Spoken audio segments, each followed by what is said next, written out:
Hello, I am Reginald Bullock, aka DJ Dr. Reggie B, and this is Turning the Turntables. This is actually season 3, episode 1, on January the 2nd, 2021. Happy New Year. And so I just came to talk to you a little bit. You know, Turning the Turntables is my podcast, and so much has happened in 2020. I got on social media, Instagram, Facebook, learned Zoom, all the works, and I have been DJing live quite often. I revamped my studio, as you can see here. I have one of the old school controllers. This is a Pioneer. Which one is this one? This is a CDJ 1000 MK3 for CDs, and you just pop one in and play it. You know, old school CDs. If that's what you want to do, you can play CDs. Also, I have the old school Technique MK1200s and a basic mixer. And then next to that, I have a range system that doesn't even have a tone arm. And then next to that, I have more Technique MK1200s, but that's connected up to the Serato. And all the way up against the wall is a Denon controller, which is also connected up to Serato. And I have a real miniature controller that maybe I'll put out there so everybody can see. Anyway, I just wanted to say I've been DJing for 45 years, going on 46 years, and I love it. DJing is fun. I have a good time. I did a New Year's Eve party 2 days ago on the 31st of December 2020, and I DJ'd from around 8 p.m. to around 4 a.m. So I brought in the East Coast at midnight, and then I brought in the West Coast, California folks and whatnot at midnight. And that was an 8-hour gig. And that's kind of what I want to talk about, just a little bit.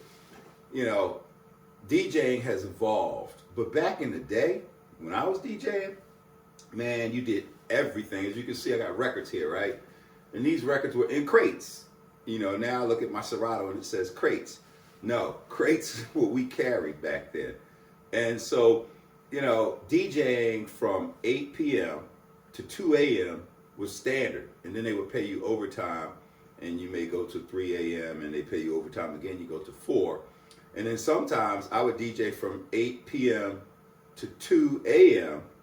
and then around 2:30 or so, especially when I was in New York, a cab would come get me from the club and then take me to an after party, a place called Smitty's in, I want to say Queens.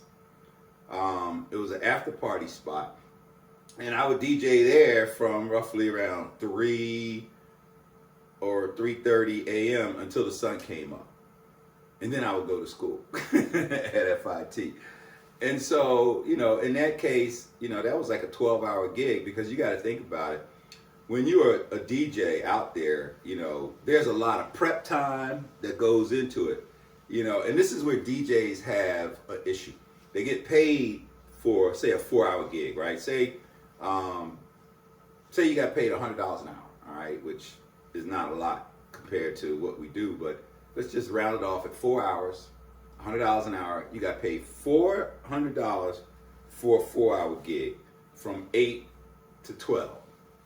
And then, but the thing about it is, prior to that, you may have been prepping for 2 days. You know, you did the contract stuff, you had to go back and forth and talk to them. Then, if you didn't have the music, you had to download the music out of your own pocket. You got to pay for that. Or back in the day, you had to go buy it, right? And records cost anywhere from, you know, $3 to $20. And so you had to go buy it. And then, you know, you're looking at all of the setup time, you know, just in your own location at your house, you know, or wherever your studio is. You got to test everything out, make sure there's no glitches. There's always Murphy. I was talking to a DJ last night, DJ Will, and Murphy is always going to show up, always. So a wire, right? You're not getting sound. It could be a wire. Therefore, you got to have extra wires, or go out and buy one from Radio Shack back in the day. And so, you know, there's a lot of prep that goes into it. Now, the party starts at 8 o'clock, right? So now, what time do you get there? Well, depends on how long it takes to set up. So if it takes, you know, roughly 45 minutes to set up, then you want to allow yourself an hour and a half because of Murphy. So that means you got to get there around 6:30. Because if you've never been there before, or there's some anomalies, like, and everything is at a loading dock, right? So the loading dock is in the back. There could be another truck that's sitting right there that, is there all day long. You need them to move. That's going to take 15 minutes to a half hour just to find them and get them to move. And then you may be on a different floor. So now you got elevators, hopefully, no stairs, and the ramps, and everything is easy. And maybe they have the dollies that'll help you, the big giant loading dollies. So all of these things are going on behind the scenes as a DJ, so that you can get all your stuff from the vehicle. In my case, I have a trailer, but I also have a truck. But I remember when I had a Honda Accord, and I throw everything in the back seats, the front seats, the trunk, with a bungee cord for the coffin hanging out, the records and all that. Maybe get one of my boys to have their car, throw some crates in. So, you do whatever it takes. But you get to the venue, and you got to get everything upstairs. So that means you got to leave your house at a certain time. So if you got to, be setting up around 6:30, that means you want all your stuff in there by 6:30. So technically you got to show up around 5 o'clock.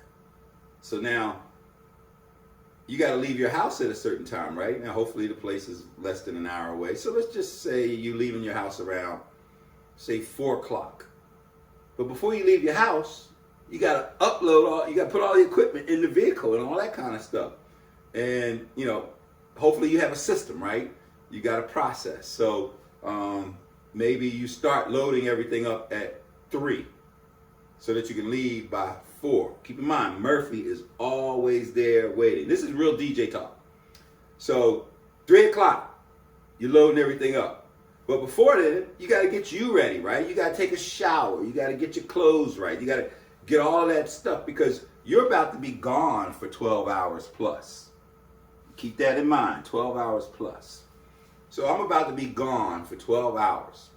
So I got to make sure everything is right. Got some water. I'm going to have to eat, right? So I need to have some lunch or whatever, because you don't want to be stopping at, Kentucky Fried or Burger King or wherever you go to get something to eat. You want to go straight to the venue. So long before 3 o'clock, you're taking a shower, you're getting your clothes right.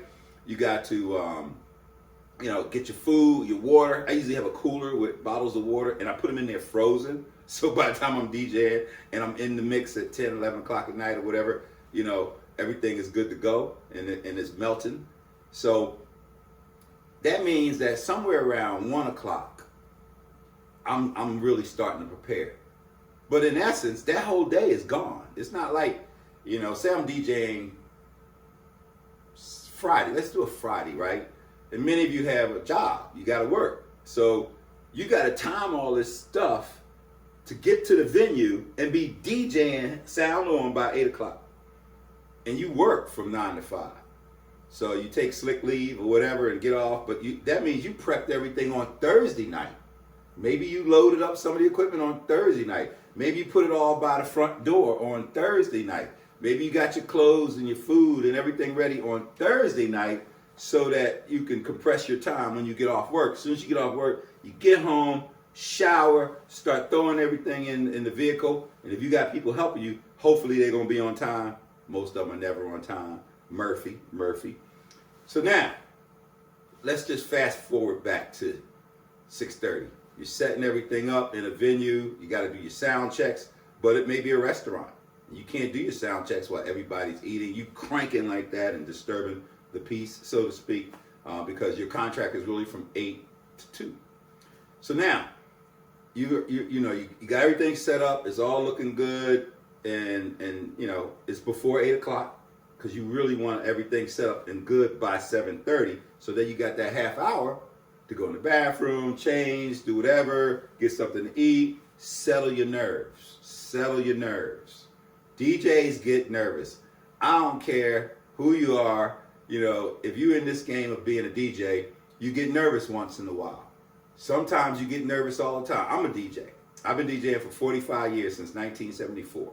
And I have DJed almost every kind of venue for celebrities, club. I mean, you name it, outdoor, indoor, overseas, major places that hold, 25, 30,000 people to a little house party.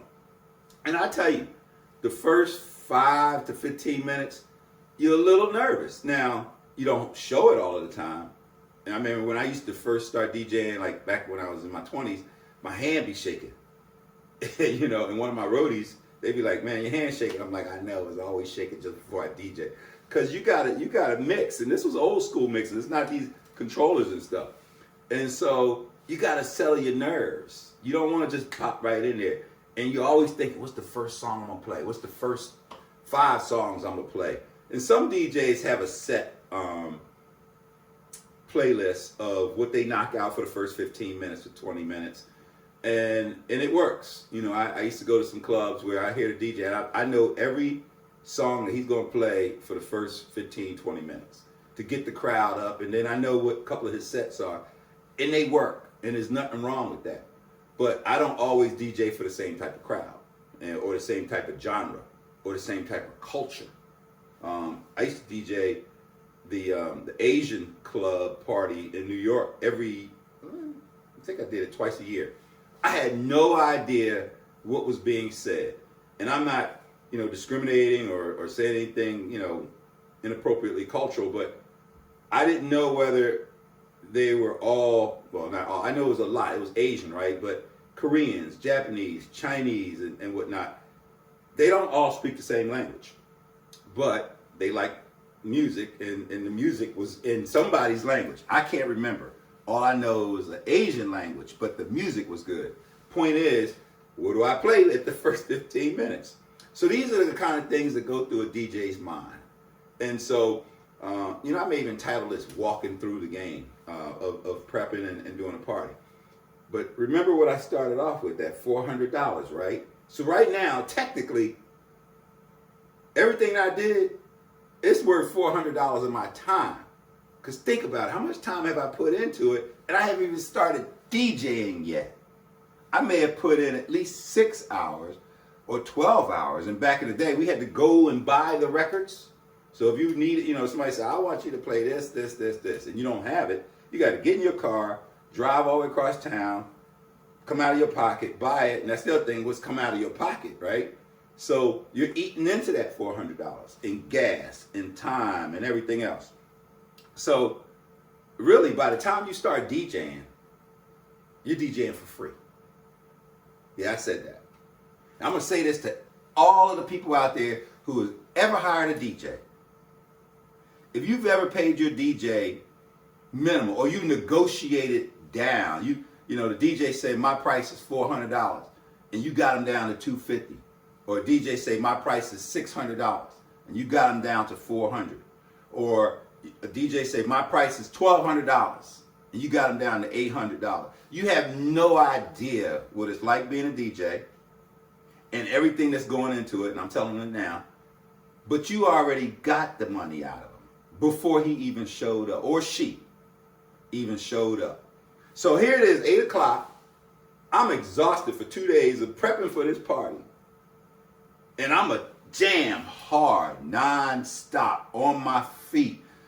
Can't hardly go nowhere. You got to play Got to Give It Up by Marvin Gaye, that's 12 minutes long, in order to go to the bathroom or get something or whatever. Because you're it, right? You are on the spot.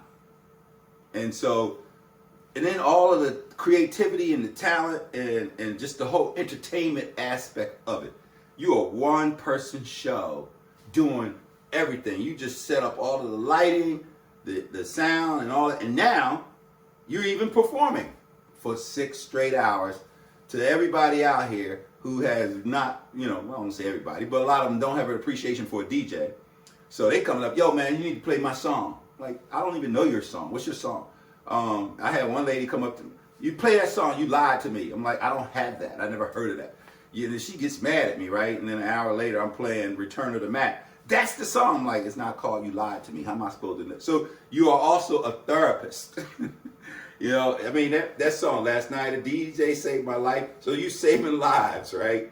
For 6 straight hours. And getting all kinds of people coming at you.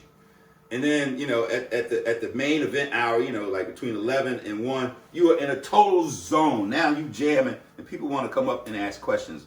I'm like, look, I don't go to Burger King and smack the spatula out of your hand. Leave me alone. And so I'm working.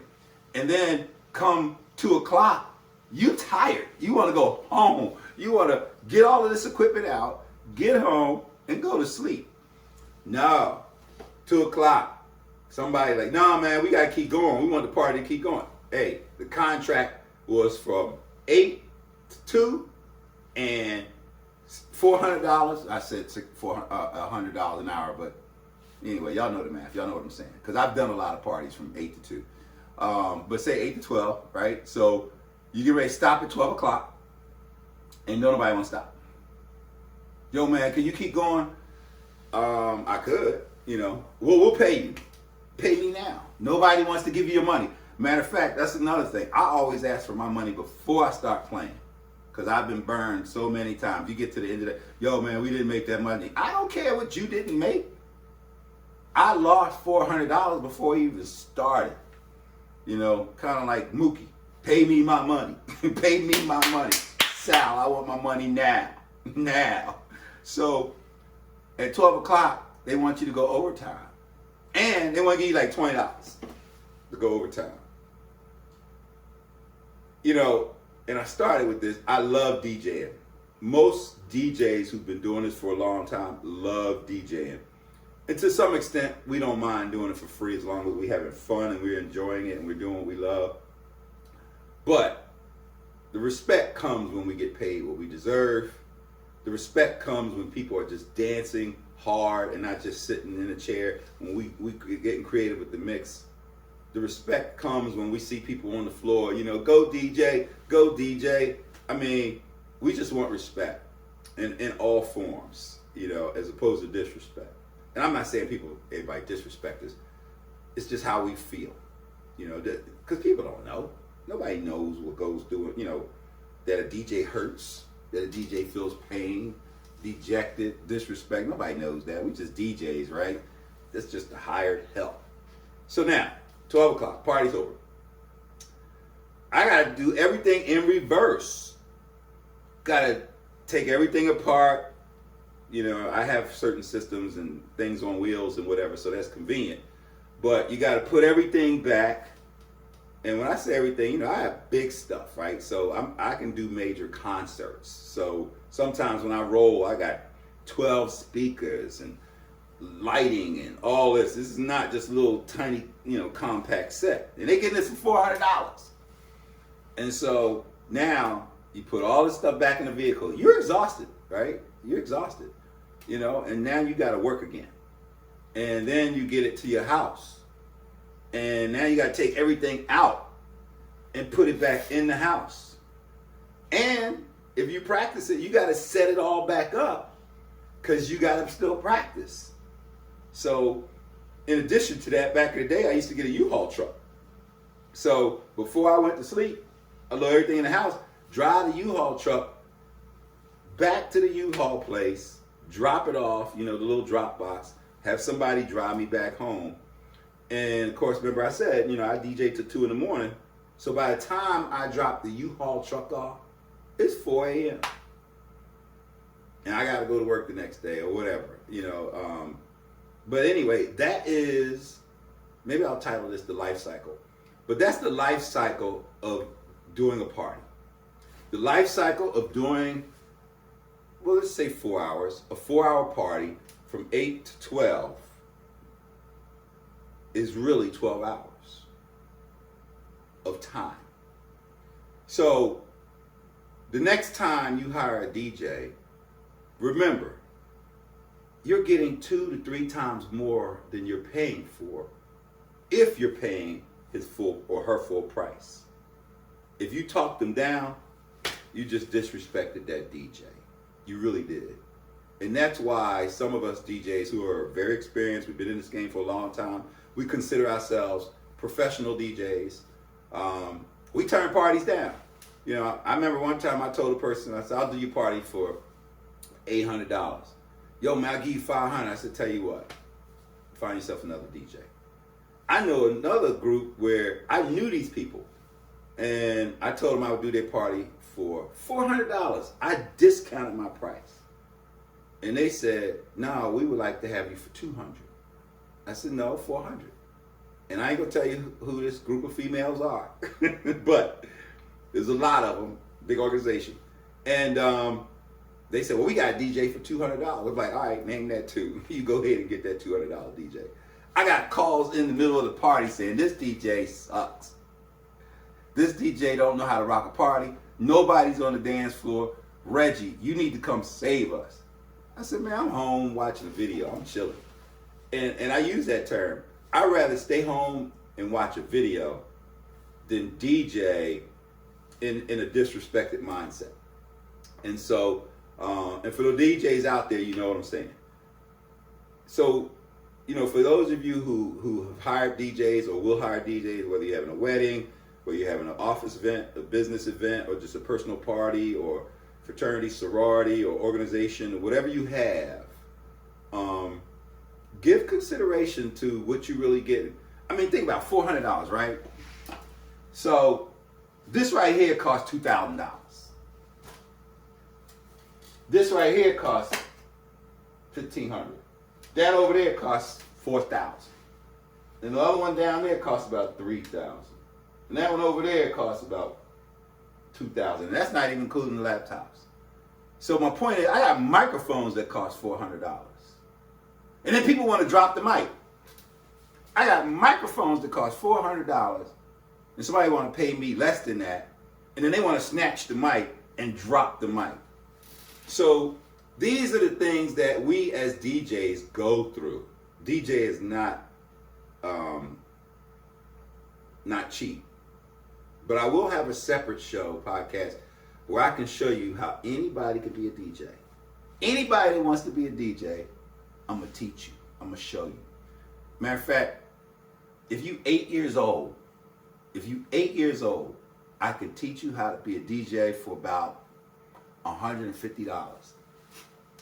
Plus whatever laptop or that you have. You got to have a laptop because this is 2021.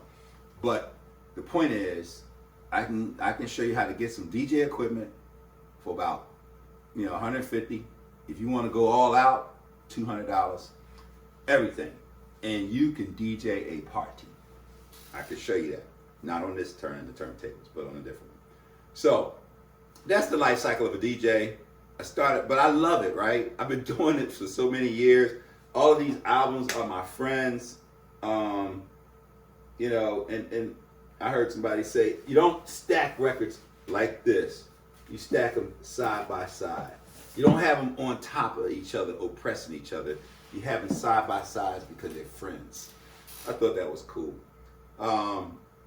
But for those DJs out here, and I just want to shift a little bit, for all of the DJs out there, young, old, experienced, inexperienced, male, female, cultures, genres, on this side of, the Atlantic or Pacific or the other, I want to say thank you for, first of all, putting all the work into learning this craft.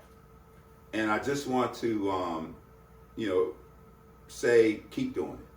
I want to recommend that no matter how tough it is, no matter what you go through, never quit. Never quit. I've never quit. You take breaks. I had to go to school. I got a couple of degrees and certifications, and sometimes, homework takes priority. But keep it up. Keep doing it. This craft that started, way back in the 60s, 70s, where we had real discs and we were jockeys. The point is, people thought it wasn't going to last. They thought it was going to fade away. Those DJs would just, that'll be a dying art. But it's not a dying art. This is an industry now. So get in it, have fun. 2021 is going to be awesome. Who knows by the year 2030 where DJing will be. I'm going to still be DJing until I can't no more. But I wanted to give you just a DJ's perspective on DJing. And I've had interviews with other folks, but this is just mine on, just a life cycle. This is just what it's like being a DJ. So, Thank you for listening to season 3 of Turning the Turntables. I'm DJ Dr. Reggie B.